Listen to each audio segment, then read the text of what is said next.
SSC GD 2024 border area और general area क्या फर्क है। कल एक बच्चे से बहस हो गई, कहता है बॉर्डर एरिया वाले जर्नल में आ जाएंगे। भाई वो कैसे आ जाएंगे भाई, बॉर्डर एरिया वाले जर्नल में नहीं आएंगे, जर्नल में ही आते हैं वो। जैसे पूरा जेएंड के जर्नल है, उसमें कुछ बॉर्डर एरिया के बच्चे हैं जिनको गवर्नमेंट हेल्प करना चाहती है, उनको इसलिए कोटा दिया गया है कि वो जर्नल से उनको अलग कट ऑफ जाएगा।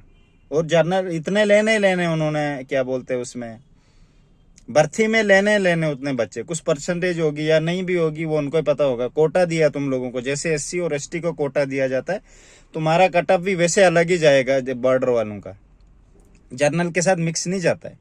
जैसे जर्नल का इस बार अगर 63 ईडब्ल्यूएस गया है तो बॉर्डर वालों का कुछ और गया है, सेम नहीं गया है। क्यों नहीं गया? अगर पहले जाना चाहिए था सेम, आप लोग कह रहे हो अलग जाएगा, आपको कोटा दिया गया। अब बच्चों ने, बॉर्डर एरिया वालों ने ज्यादा मेहनत की, अच्छे मार्क्स लिए हैं जनरल डिस्ट्रिक्ट वालों से, वो उनकी प्रॉब्लम है। वो नोटिफिकेशन में लिखा है 14.17 अनेक्शर नंबर है शायद नोटिफिकेशन पे, वहां पे लिखा है जो बॉर्डर एरिया वाले बच्चे हैं वो जनरल एरिया के अगेंस्ट वैकेंसी है। अगेंस्ट क्या होता है? जैसे एससी एसटी अगेंस्ट होते हैं जनरल के, मतलब उनकी आधी पोस्टें कुछ परसेंट ले लेते हैं वो। जैसे जेएंडके में 700 पोस्ट है, 1000 रख ले पोस्ट है जनरल, पूरी पोस्टें 1000 आई तो 50% ही जनरल वालों को मिलेगी, बाकी जो 50% है वो कोटे में बंट जाएगी। तो बॉर्डर एरिया वाला कभी भी मिक्स नहीं हो सकता है, क्योंकि तुम लोगों ने फॉर्म फिल करते वक्त एक ऑप्शन आता है, are you belong from a Naxal area, yes और नो। आपने यस किया होगा, या नो भी करोगे जेएंडके पूरा नक्सल में आता है। और भी बहुत सारी स्टेटें हैं जहां नक्सल का बहुत ही इफेक्टेड एरियाज है, वहां पे नक्सल आएगा। दूसरा एक ऑप्शन होता है, are you belong from a border area, yes और नो होता है। जिसने यस किया है वो बॉर्डर एरिया में पड़ जाएगा, जिसने नो किया है चाहे तो बॉर्डर एरिया क्यों ना हो तो जर्नल में आएगा। समझ गया? ये वहां पे आप लोगों ने फॉर्म फिल करते गलती की है, जोश में थे। आपको थोड़ी ना उस वक्त कोई सपना आया था कि बाद में कट ऑफ कम ज्यादा जाएगा, आपने पहले कांड कर दिया, यस लिख दिया। आपको लगा होगा मुझे बॉर्डर एरिया में लास्ट ईयर की तरह, जैसे लास्ट ईयर कम कट ऑफ गया था, मुझे और ज्यादा मौका मिलेगा। बॉर्डर का कट ऑफ ज्यादा क्यों जाता है और जर्नल वालों का कम क्यों जाता है? जर्नल वाले सिटी के होते हैं, इनको ज्यादा मौके मिलते हैं काम के, पैसे कमाने के, इसलिए वो डिफेंस पे ज्यादा ध्यान नहीं देते। देते भी हैं, ऐसी बात नहीं है, पर नहीं देते। बॉर्डर एरिया वालों के पास एक ही ऑप्शन है, डिफेंस, पुलिस डिफेंस। उनके पास वो ज्यादा पढ़ते नहीं है, कहाँ पढ़ेंगे आगे? 40 साल तक वो नीट का कोर्स नीट करेंगे, उसके बाद पता नहीं कब प्रोफेसर लगेंगे, तब तक क्यों पढ़ेंगे? वो नहीं पढ़ते हैं, उनको पता है हमें शॉर्ट काम करना है, और डिफेंस में मोस्टली जाते वो। तो सब बच्चे जब डिफेंस की मेहनत करेंगे तो नेचुरली कट ऑफ हाई तो जाएगा ही। हर एक दूसरे से compete करता है। इसके अगर 110 से मुझे 120 होने चाहिए, ऐसे करते हैं ना। जब सब ऐसे ही थिंकिंग सोच रखेंगे ऊपर तो नेचुरली नंबर ऊपर लाएंगे और कट ऑफ भी हाई जाएगा। जर्नल वाले तो पहले यही सोचते थे, अब आराम से बॉर्डर वाले उनसे आगे निकल गए हैं, जो उतना नहीं पढ़ते हैं जर्नल वाले। अब इस साल जो नेक्स्ट वैकेंसियां निकलेंगे, अब सारे बॉर्डर वाले जर्नल एरिया में फॉर्म फिल करेंगे, याद रखना मेरी बात। और बॉर्डर एरिया का फिर कट ऑफ लो जाएगा नेक्स्ट 2025 में। ये सब बच्चों ने जर्नल में आना है। अब नहीं आएंगे जर्नल में। ये कुछ कह रहे थे हमारे 82 मार्क्स हैं, हमें 83 कट ऑफ गया तो जर्नल में डाल दिया है। भाई ऐसा कुछ नहीं है। बहुत सारे बच्चे हैं जो मेरे अंडर हैं, बुंजा नंबर है ईडब्ल्यूएस में उनके, 63 कट ऑफ गया ईडब्ल्यूएस का जेएंडके में, वो तब भी रनिंग में आए हैं। हर साल आते हैं, मैं 4 साल मैंने रनिंग की है, मुझे पता, हर साल आते हैं। मैंने एसएससी जीडी हेडक्वार्टर भी चंडीगढ़ में जो हमारा जेएंडके का, वहां भी पता करवाया है, ऐसी बात नहीं है। वो एडवांस में बच्चों को रहते हैं रनिंग करने के लिए। वो इसलिए रहते हैं, क्या पता ज्यादा मार्क्स वाले रनिंग ना कर पाए और ज्यादा रिजेक्ट हो गए तो हर बार दोबारा थोड़ी ना रनिंग करवाएंगे, वो इसलिए एडवांस में लेते हैं। और इससे एक ये भी होता है कि बच्चों को मोटिवेशन मिलती है कि यार मैं लास्ट ईयर रनिंग तक पहुंच गया था, इस बार मुझे और ज्यादा पढ़ना है, फाइनल तक पहुंचना है। तो ये भी उसका रीजन है। और दूसरा, एसएससी जीडी एडवांस में बच्चे लेता है, याद रख। हाँ, सिर्फ रनिंग के लिए लेगा, मेडिकल के नहीं लेगा। मेडिकल के भी थोड़े लेगा, पर जिनके मार्क्स थोड़े ऊपर हैं। देख लेना, आप सब रिजेक्ट हो जाओगे। जो ये सोच रहे हो हम जनरल कैटेगरी में एसएससी जीडी ने डाला है, मेरा घंटा डाला है, कुछ नहीं डाला है। बाहर जूते मार के निकालेंगे तुम लोगों को। मेडिकल ही कट ऑफ में, फाइनल तो छोड़ भाई, मेडिकल कट ऑफ में लेगा ही नहीं तेरे को।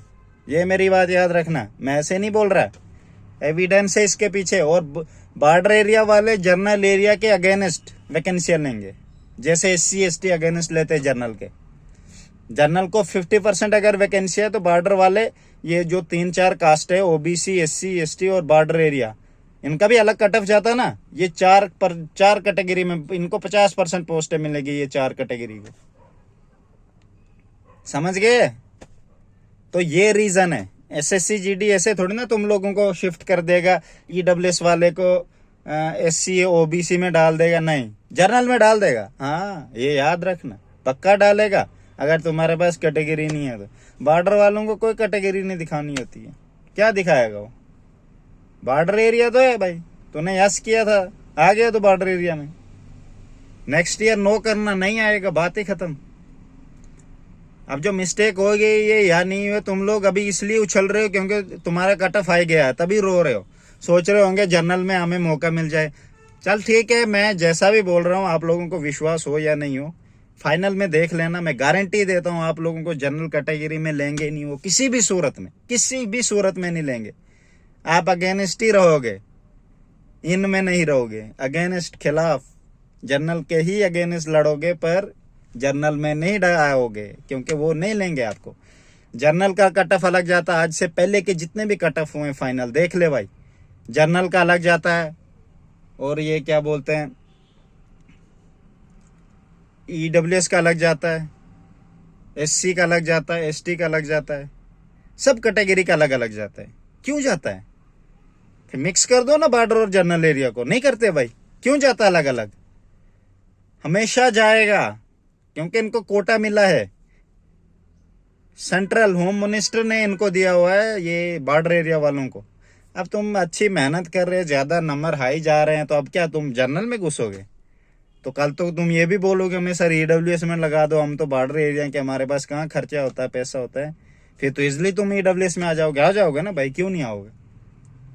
तो ऐसा कुछ नहीं होगा, बाद में कुछ नहीं होता। जो हो भी होता है स्टार्टिंग में फॉर्म फिल करते वक्त।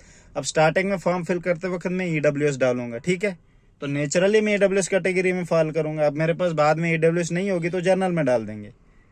तो बॉर्डर का ऐसा नहीं है, तुमको रिजर्वेशन नहीं तुम्हें वो दिया, पर रिजर्वेशन रिलेटेड है, तुम्हें मौका है कि ये बॉर्डर एरिया का है। बाद में लोकेशन भी चेक की जाती है, चाहे तू बॉर्डर एरिया का ना हो, जनरल का है, और तू आ गया बॉर्डर एरिया में, बाद में जब पुलिस वेरिफिकेशन होगी, तेरी भर्ती होने के बाद नाम भी आ गया है, ऑर्डर भी आ गया, उसके बाद तेरी पुलिस वेरिफिकेशन होगी, वहां पता चलता है बंदा कहाँ का है, क्या बॉर्डर एरिया पड़ता है इसका, नहीं पड़ेगा, उधर रिजेक्ट कर देंगे 2 मिनट में। पिछली बार भी 10,000 बच्चों को रिजेक्ट किया था। फेक डोमिसाइल, दूसरी स्टेट में घुस जाना, कुछ और प्रॉब्लम, सबको रिजेक्ट कर देते हैं। ठीक है, इस बात का ध्यान रखना, ये चालाकियां नहीं चलती इधर। मत सोचेगा बॉर्डर का जनरल में घुसाऊंगा, उसके लिए तुझे देना पड़ेगा कि भाई मैं इस एरिया में नहीं पढ़ता हूँ, इस एरिया में पढ़ता हूँ। जनरल में खुली पोस्ट है, तुम कभी भी आ सकते हो, तुम्हें मना नहीं करेंगे।